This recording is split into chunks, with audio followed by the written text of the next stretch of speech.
Hi, I'm Nick Petrowski. Shot my buck in Saginaw County. He scored 151 and 5/8. Took him with archery on October 24th.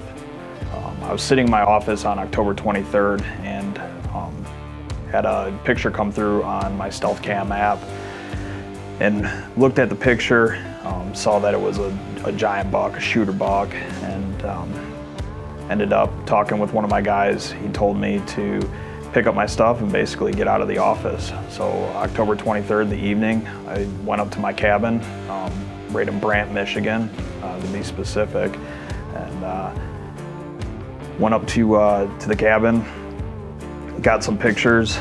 Later that evening, slept through the night, woke up, was planning to go hunt the stand where he was, and turns out at 5 a.m. the buck showed up and he was bedded down right at the mock scrape.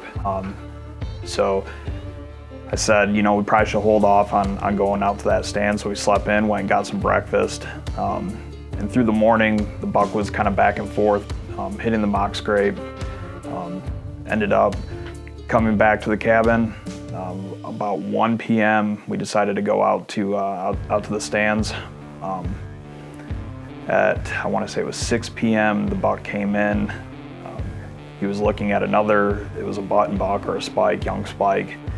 And I looked down at the spike and the spike was starting to stomp his foot, and I thought the spike had busted me. And then I turned to my left and all of a sudden I saw this deer coming down a 2-track, and it was game on. I stood up. Buck was quartering to me pretty harsh. He got within about 7 to 10 yards, and he knew something was wrong, and he kind of turned and he opened up his shoulder a little bit, and I drew back right then when he turned his head away and let the arrow fly. Saw the arrow bury up to the fletchings. He took off, big jump in the air.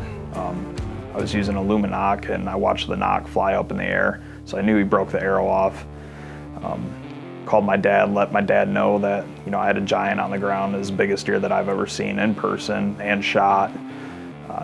So I told him I need to sit down, I gotta calm myself down because I was shaking at this point. So I got out of the tree.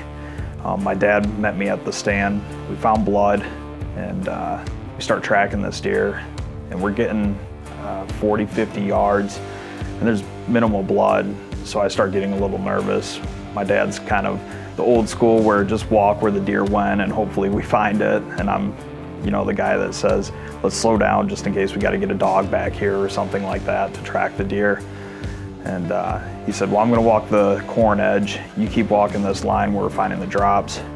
And he walked the corn edge, comes back to me and tells me that he didn't see anything. He said, well, you switch, you walk the corn edge, we'll just keep pushing further. Lo and behold, Dad had found the deer and he wanted me to walk up on it.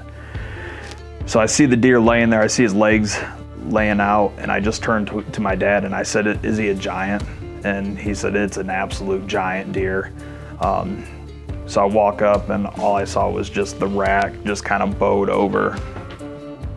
So I walk up to it and my dad's right behind me, and this is you know, family property, so all the emotions are running, and I just turned to my dad and man, I feel like I ran to him and I just gave him a big hug. You know, I had tears in my eyes, he had tears in his eyes. It was just, you know, one of those moments where, you know, everything paid off, the prep, and, you know, July, August, September, him coming up there, it just was one of those things where everything came together and this guy's story ended.